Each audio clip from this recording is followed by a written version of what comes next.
Good afternoon. My name is Rhonda Moore, and I'm the Chief Inclusion and Diversity Officer at LexisNexis. At LexisNexis, we are committed to inclusion, equality, and racial justice, and we unequivocally believe Black Lives Matter.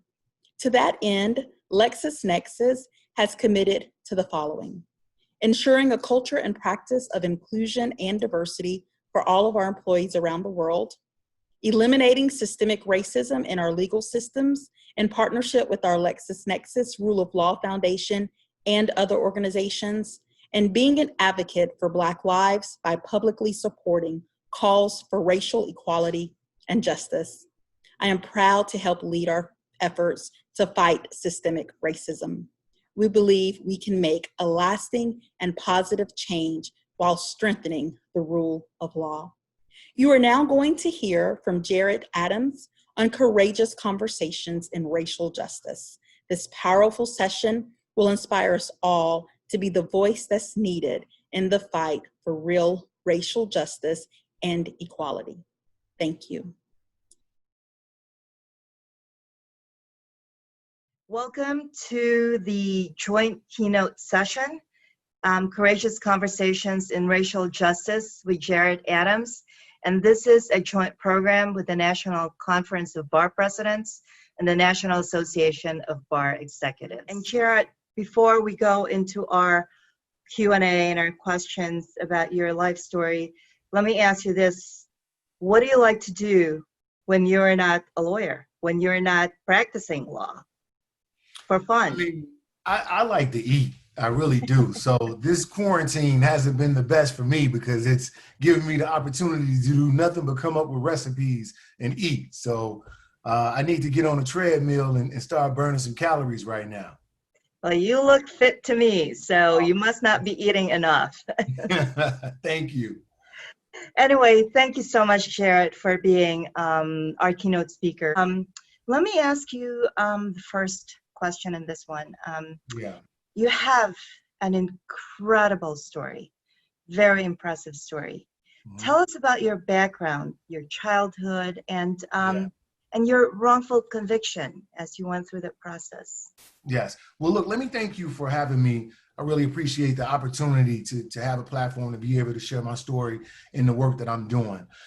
So I put a lot of thought into this today, and I realized that this is the first virtual recording. So I just did not want to come on and bore anyone. So what I've decided to do is to tell my story with the help of illustrations and pictures, okay? So I am going to share my screen right now and start by breaking down exactly my story from beginning to end. And let me know if you can see everything on your end. Perfect. All right. So my story began as a 17-year-old. I was graduating high school. That's me. I'm looking up at my mom as she screams loudly. That's my baby. And 2 months after that, instead of getting ready to enroll in college, 2 months after that, I was here. I decided to attend a college party with two of my friends. We would oftentimes go and do different parties out in different neighborhoods just because our neighborhood on the south side of Chicago was just so rough. We weren't kids who were in the streets. I've often marveled at those stories of people turning their life around, but that just wasn't our story. All three of us had graduated high school, was looking towards starting college, and decided to go and attend a party in the state of Wisconsin. We all used the classic alibi that I'm sure everyone has used before. My friends told their parents they were spending the night over my house, and I told my parents I was spending the night over their house. We drove about 2 hours to a college party in Wisconsin. We were at a party, and we were partaking in everything at a college party that is there to offer. And we were ultimately falsely accused and wrongfully convicted of a sexual assault charge that quite frankly never happened. I had never had any experience at all with the law at that time. And so my mother, just being a single mother, we rested our faith in the hands of a court-appointed attorney. I know there are a lot of attorneys right now who are looking at this and watching this, so you can just imagine what we were up against, and very little resources. A lot of that had to do with the outcome in the case.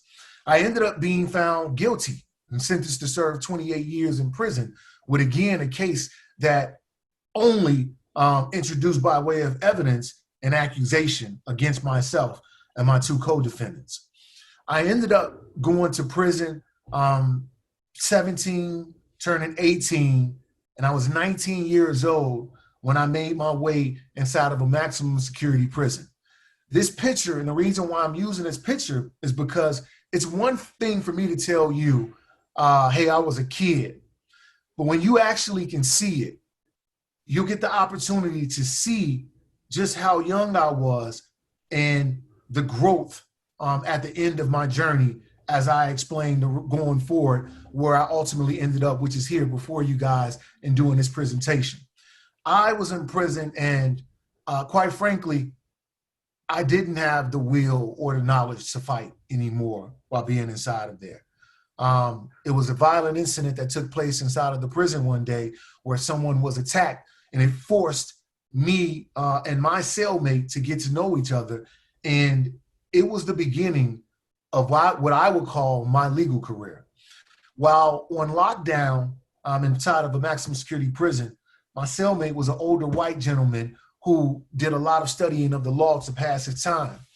I so happened to have a phone call with my parents on a day that we were locked down, and I was explaining to my mother that, I just didn't know exactly, what was going on. I didn't know the law. I just knew that, we were innocent, didn't do it, and that was the only thing that I could project. But I didn't realize that that wasn't enough in the court of law.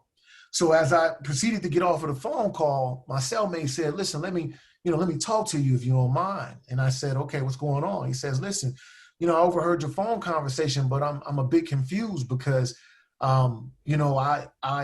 I hear you saying that you're innocent and that you don't know why you're here, but each and every day you get up and you go play basketball, you go play chess.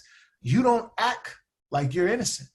And so my response was, "Well, I have an attorney who's doing my appeal, and I'm trusting in that." And his response to me was, "Well, you had an attorney at your trial, and you trusting in that." And then to that, I said, "Touche." He began to go over my paperwork, and he gave me the case called Strickland versus Washington. Strickland versus Washington was a Supreme Court case in which an attorney was found to be ineffective for failing to investigate. I started to investigate my own case. I got the attention of the Wisconsin Innocence Project, and the Wisconsin Innocence Project argued my case all the way up to the Seventh Circuit Court of Appeals, where the Seventh Circuit unanimously overturned my conviction. My conviction was overturned, and I was released, but the damage was still done. I went in 1998, 1999, and I did not come home until 2006 and turning 2007, actually, the beginning of 2007. So where I went in as a 17, 18-year-old, I came home 26 years old, turning 27 that very year. The damage was done. I mean, so much of life had passed me by. I got out and looking for things that I saw on my way in almost a decade ago, and they weren't there. To give an illustration of that, there were no payphones. In 1998, 1999, if you were fortunate enough to have a cell phone, the cell phone was as long as your arm and the antenna was just as long as your leg, if you guys can remember that. So there was a lot of catching up that I had to do. I was fortunately able to do so with the help of many different people in the legal community in Chicago. Judge Ann Claire Williams, who allowed me to clerk in her courtroom. Mike Monaco took me under his wing and provided me with the tutelage and the mentoring to help me navigate how to get prepared to even apply for law school. So it was the entire community, legal community of Chicago that helped me get to this day. This day, I'm looking again just 10 years later at the same woman who was hollering 10 years ago that's my baby. And she's now hollering, that's my baby, as I'm graduating from Loyola Law School. After graduating from law school, I had the opportunity to do a fellowship inside of Ann Claire Williams' courtroom. This was the very same circuit that overturned my conviction in 2006, which ordered my release in 2007. After, doing the clerkship inside of the fellowship inside of the Seventh Circuit Court of Appeals, I realized just how instrumental the Seventh Circuit was in my life. When I look back applying to be admitted to the New York bar, which I ultimately went to take the bar in New York and get admitted so I can take my job as an attorney with the Innocence Project in New York, I realized that back in 2006, when I was applying to the Seventh Circuit for a certificate of appealability, it was none other than Judge Williams who signed that certificate of appealability. I had no clue until after I did the fellowship with her that she signed a certificate of appealability in 2006 that allowed me to be heard in the Seventh Circuit. And then I thought even deeper just how important the Seventh Circuit was, because not only did I get the opportunity to learn and to get the opportunity to see some of the best litigators in the city of Chicago and in the Seventh Circuit itself, but it also gave me the opportunity to meet the love of my life. I was actually married in the chambers of the Seventh Circuit, and I met my wife through Judge Williams, who she also mentored, Joy. After getting married, passing a New York bar, I then went on to work for the Innocence Project in New York. And working with the Innocence Project, one of my first cases was with a guy named Richard Baranek. Richard Baranek was a guy who I actually came across while incarcerated in Wisconsin. While working with the Innocence Project in New York, the Innocence Project is broke up and different lawyers have different states who are assigned. Richard Baranek was a case that the Innocence Project in New York had, and we were able to co-counsel with the Innocence Project in Wisconsin. So Mr. Baranek had been in prison for close to 30 years based on faulty DNA evidence that we would later test that would 99.99% prove that Mr. Baranek was innocent of the rape in which he was convicted. I had the pleasure of not just representing Mr. Baranek, but I also had the pleasure of doing so with this gentleman here. This is Keith Finley. Keith Finley is the director of the Wisconsin Innocence Project, and he was the guy who in 2006 argued my case in front of the Seventh Circuit Court of Appeals, which led to my release in 2007. Garrett, that is an amazing, amazing story. And the people that you've mentioned, do you still keep in touch with them?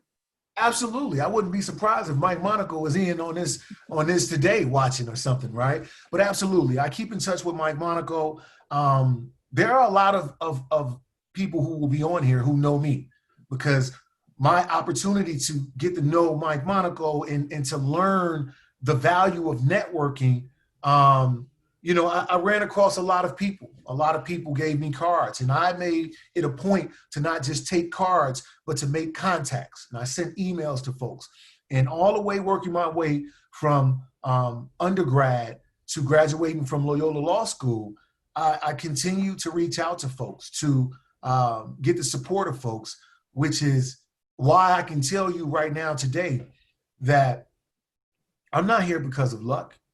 I'm here because of community support. And if we want to get past the current times that we're dealing with right now, I'm a living example of how community support can change things. So the people that helped you, Jared, and you talked about them and the things that they did for you, can you tell us how your experience led you to where you are today and the things that you're doing now? So there's no way for me to tell each and every detail of my case, in an hour. So I gave everyone the elevator pitch of my story and getting to where I am. But while incarcerated, I had the opportunity to meet people who were depicted as if they were born at the scene of their allegations. And when I got the opportunity to meet people, what I did was I became a tutor in the law library at prison in order to get access to the law library to work on my own case. And while I was tutoring these men, I realized that this isn't going to work. We aren't going to lock our way up to safety in this society. We aren't correcting anything inside of the Department of Corrections. We are warehousing people, and we are ill-equipping people upon release to do nothing more but to return back into prison. And I wanted to find a way to lend my voice and to develop a solution. And so I decided to dedicate my life to becoming the same folks who came to my rescue. And so I went to law school with the purpose, and I also was a recipient of the Chicago Bar Foundation Scholarship, the Abraham Lincoln Merit Scholarship, which is a scholarship designed to create a pipeline of attorneys who want to specialize in public interest. And so I took that to heart, and I dedicated my life to becoming an attorney. So that way I would have the platform and opportunity to tell people that if you think what I've been able to accomplish was impressive, let me impress upon you the importance of duplicating more Jared Adams, because that's the only way you'll stop what happened recently in Chicago of the looting and the rioting. That isn't a lock them up and throw away the key solution. That is an infrastructure solution that we all in the legal community owe responsibility to going in and fix. So Jared, what did the prison system do to you? How did it affect your mental and physical health? Well, I'll just say this. Every person who experiences prison is in a car wreck. Some people come out with back injuries, knee injuries, head injuries. And some people don't come out with any physical injuries at all. All of their injuries lie within. They might have post-traumatic stress from this. And they might not know exactly what it is because it's not been diagnosed. I luckily and thankfully had a support system of my mother and my aunts who did not make it an option for me in terms of mental health care. So I took therapy very seriously because I was angry. I was upset. I left at 17, turning 18, and I came back at the age of 26, turning 27, where all of my peers weren't in the clubs anymore. They were starting families, starting careers, and I felt so behind that I was in an endless chasing of years and time that I was never gonna ever get back. And I needed to accept that. I needed to accept that, but not forget that.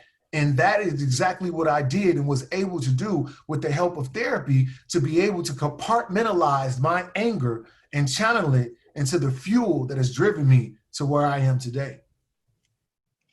So you're now heavily involved in working to free others who have been wrongfully incarcerated. Can you tell us a bit more about some of the current cases you are working on?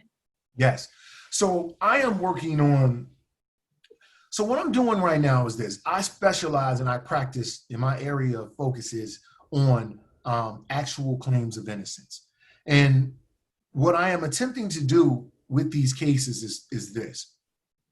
I'm attempting to show that our criminal justice system gets it wrong, and there are things that we can implement to fix it, right? And to introduce some slides into this so that people can understand exactly what I mean. I'll just show a couple slides. So in 2000, well, let me say this.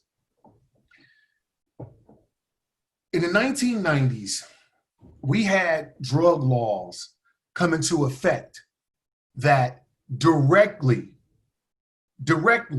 disproportionately affected the communities of color in all urban areas across the United States.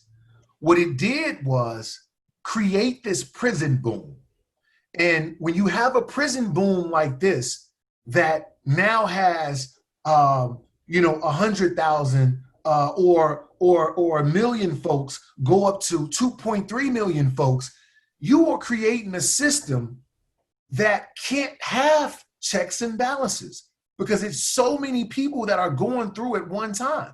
And so with this, we have to ask ourselves the question, how are we the greatest nation in the world and also the greatest incarcerator in the world, and what is behind it? So when you see a slide like this, understand that these numbers come from somewhere. So where do these numbers come from? If you look at the numbers of the slide that I just showed you, they are in direct correlation to privately funded prisons and other businesses associated with prison. Because of this, this has become a business, and it's not a model of corrective behavior and a focus on rehabilitating folks that are gonna be back into the community. Only, look, 90-something%, 95% almost of people who are incarcerated today will be back into our society. So what that means is we need to spend more time thinking about our criminal justice system, not from an angle of just incarceration, but on an angle of social justice and equality. And in terms of answering your question more specifically, in the area of practice that I do, the causes of wrongful conviction are a multitude. But really what it comes down to is this. Usually the people who are wrongfully convicted have some of the same similar correlations. Lack of resources to afford proper representation, mental or physical disabilities that keep them from articulating themselves to their attorneys. And there are also issues within our prosecutors' offices and also our police departments, right? So all of these things are in this pie that we have of criminal justice. But what we do is, of the $2 billion annually, and it's a little bit more now, we spend 62% of that on incarcerating folks. We spend 2% on reentry, 3% on mental health, 3% on community programs, 4% on central administration. The things that we spend the least on are our solutions to fixing the problems that we have within our criminal justice system. Until we start spending more on those, we'll continue to have what we have. We had a war on drugs. It resulted in mass incarceration. Now we need to have a war on education, a war on duplicating more success stories, and a war on mentorship. And maybe we can have mass folks coming downtown to enroll in school and work in jobs and not looting in our society, especially in the city of Chicago where I was born and raised.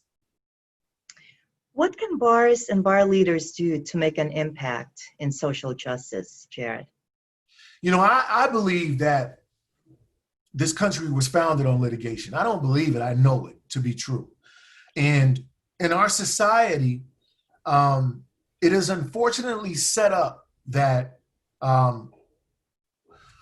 those who have the resources to litigate are the ones who are able to get relief in certain areas.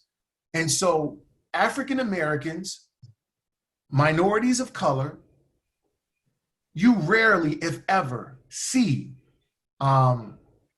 law firms who are big law firms and have the capacity to litigate. You rarely see those firms made up of people who come from these impoverished areas and communities. So what the bars can do and the bar associations can do is this. I've decided to come back to Chicago, and I'm opening up an office in Chicago. It would have already been open in Chicago had it not been for the virus and COVID-19. I'm going to open up an office in Chicago, and I'm also opening up a portion of that office designed to a nonprofit that I've started called Life After Justice. And what I plan to do is create a pipeline in the same spirit of the pipeline that was created to get me where I am today. So again, I told everyone that it was the Abraham Lincoln Maravich Public Interest Scholarship that gave me the financial support that I needed to get into the rooms with the Mike Monacos and the other folks that helped me along the way.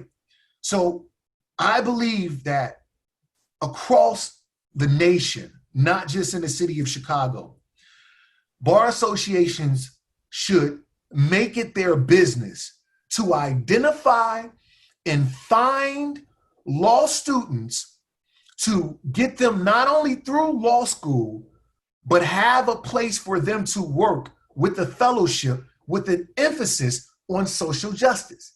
Specifically, I am talking about African-American law students and law students of color who come from these areas of the impoverished neighborhoods. For the African Americans and kids of color who come from Harvard to get a job, that's cute, that's nice. But to have direct impact and change, you need to provide the resources to the people who are closely to the problems. Because the people who are closest to the problems have the solutions, but they're the furthest away from the resources. So each and every bar association should specifically fundraise each year for 1 to 2 students to put them through, and not just put them through financially, but mentor them. Or I cannot tell you, and Mike Monaco isn't paying me to say this, okay?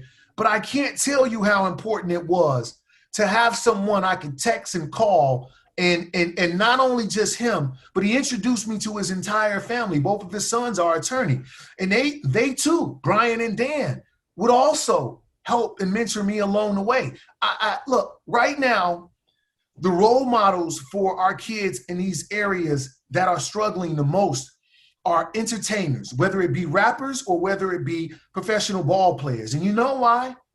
It's because that is what they see is the quickest way to get out of poverty. But I have news for folks.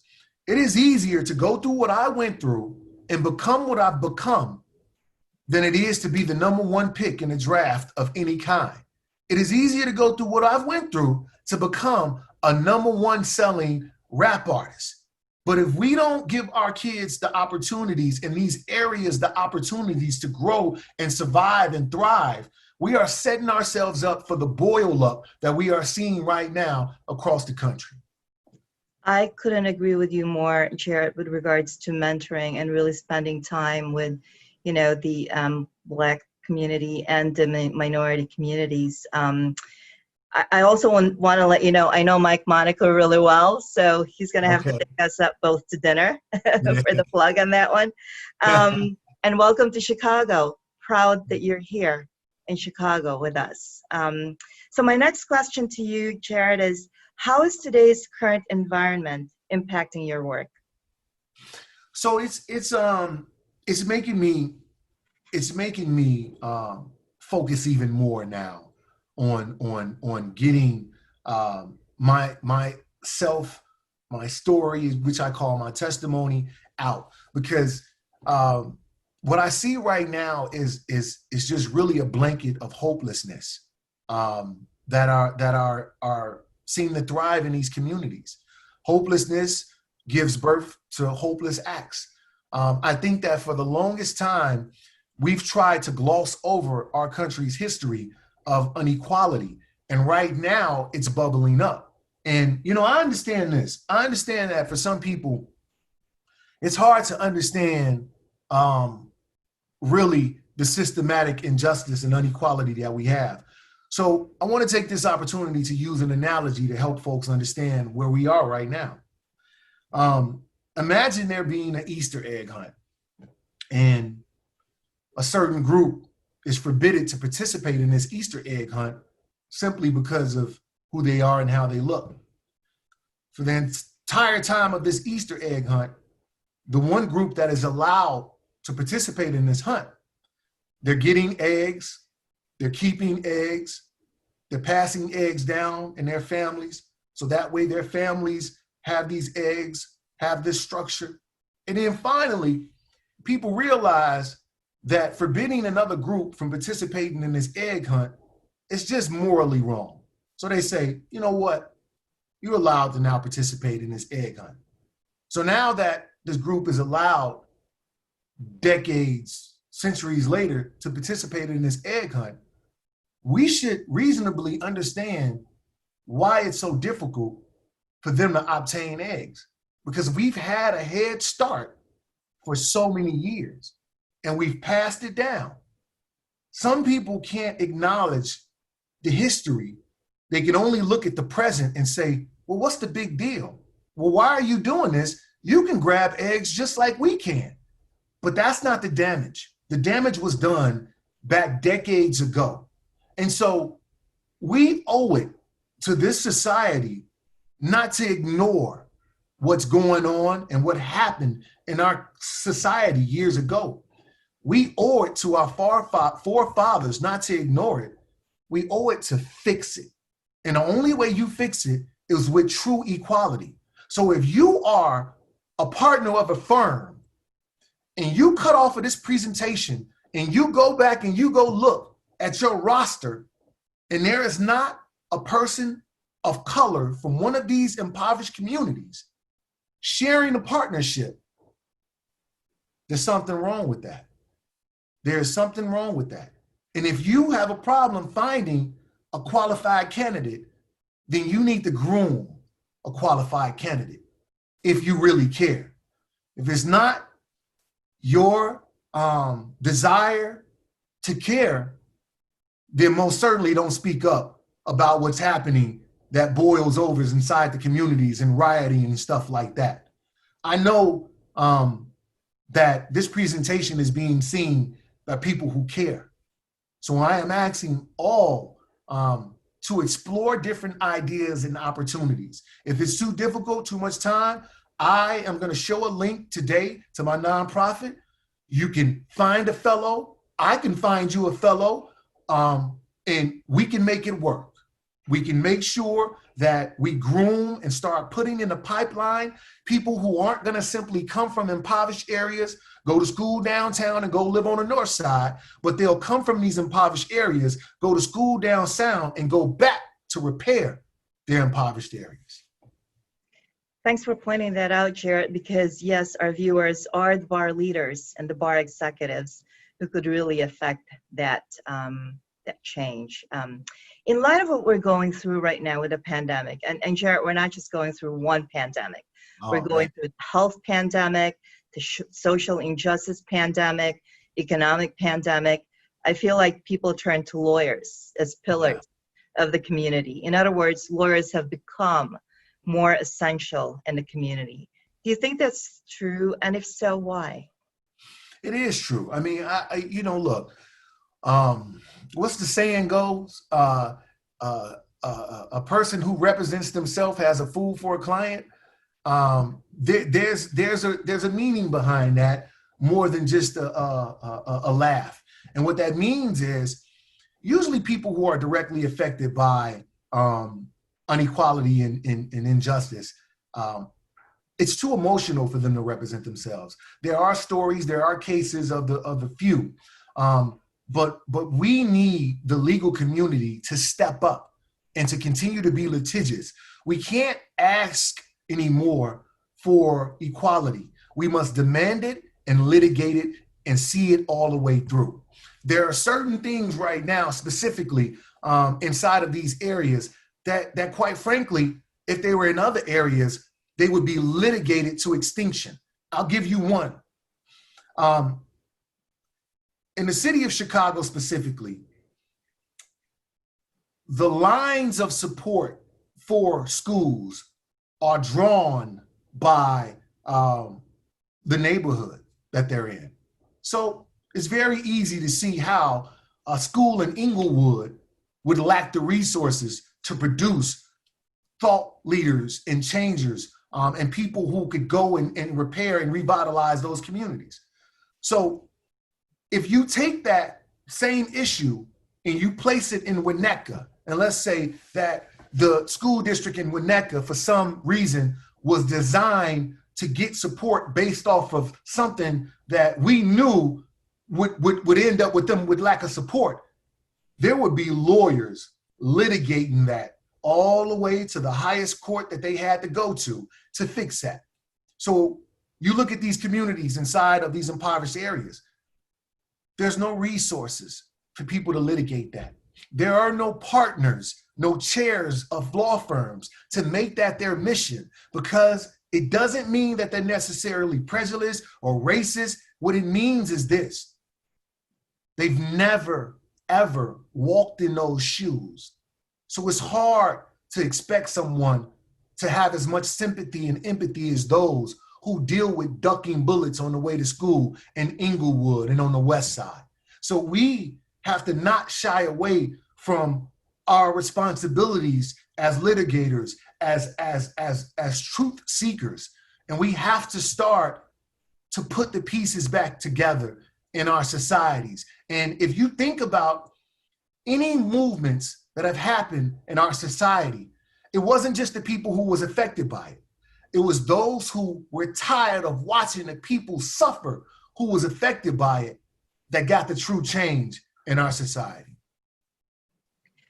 What words of wisdom would you advise our viewers, both lawyers and bar executives, as they work through their year as president and as bar executives in these unprecedented times? Well, the bit of advice that I would offer is this. We were blessed to get to this earth with 2 ears and 1 mouth, right? That wasn't a mistake by God and by our Creator. So I think that we should listen more and speak less, because if we do so, we'll know exactly what to say and what strategies to implement if we listen more. Listen to these communities that you're in. Don't just go home and watch it on the news and say, man, it's just so terrible.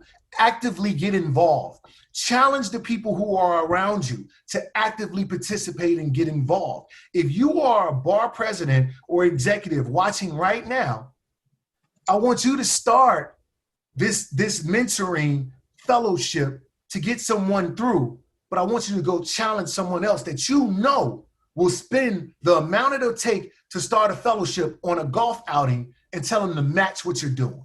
And if they can't do that, tell them don't have a conversation with you about what people are doing out on the streets in the effort and in the name of equality and justice. So Jarrett, we are at the end of our interview, but is there anything else that you want to share to the group? I do. I want to, so I was doing a speaking event at Duke Law School before our lives became shut down. And after sharing my story, a lady came up to me and she said, you know what? Your story encompasses this story I want to share with you. It's called Somebody, Everybody, Anybody, Nobody. And so she gave me this story, and I want to share it with everyone as we close today. This is a story about 4 people named Everybody, Somebody, Anybody, and Nobody. There was an important job to be done, and everybody was sure that somebody would do it. Anybody could have done it, but nobody did it. Somebody got angry about that because it was everyone's job, everybody's job. Everybody thought anybody could do it, but nobody realized that everybody wouldn't do it. It ended up that everybody blamed somebody when nobody did what anybody could have. And what I take from that is very clear as to what it's saying. We all need to step up to the plate and not wait. And hopefully what you do will inspire others to follow what you do.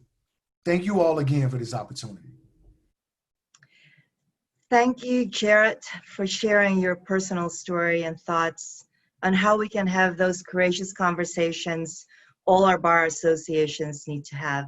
If you want to reach out to Jarrett for more information, You can see social media handles, and you can contact him through our event platform app. Just click on Meet the Speakers to send a message directly to Jared. Also be on the lookout for Jared's new book, Justice for Sale, A Wrongful Conviction. And by the way, Jared, I pre-ordered that already, so I Thank expect you. that to be signed by you, right? Absolutely. It's going to be signed at dinner on Mike Monaco. There you go. That's right. You got that one. Justice for Sale, A Wrongful Conviction, A Broken System, and One Lawyer's Fight for the Truth, published by Penguin Books and coming soon wherever books are sold. But you can pre-order those books. For NCBP and joint attendees, our next program will start in 5 minutes. Leading in an era of disruptive change, please click on the agenda to join this meeting. And now, here is a message from NABE President Terry Hill for NABE attendees. Thank you so much, Jared Adams. Thank you. Thanks, Aurora. This is the last session for those who registered to attend the NABE portions of the virtual annual meeting. I wanted to thank them for participating in NABE's first virtual conference. I hope you enjoyed the programming and we were able to take back some resources and tips you can use at your bar. Please watch your email for a message from us that will include a link to a meeting evaluation. We value your feedback and thank you for attending.